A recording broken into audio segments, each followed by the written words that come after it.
आनी हांवें सगळ्यांक चिंतिलां मोदी कोळे अमित शाह कोळे झगडपाक काँग्रेसीक ताकद ना भिताय मुगे पार्टी पासून ताकद ना एनसीपी पळयलो मुगे पार्टी तेका ताकद ना कित्याक 8 वर्सां लायलो एलायन्स कोण कोण आहे म्हाका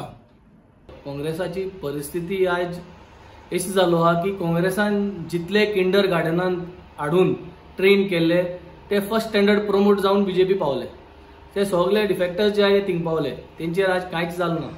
सो काँग्रेसाक आनी विश्वास म्हणटा तो लोकांचेर ना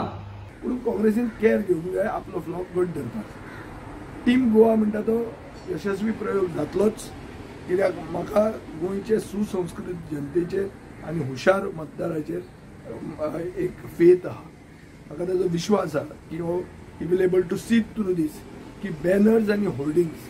म्हणल्यार वेव न्ही थोड्या पक्षांक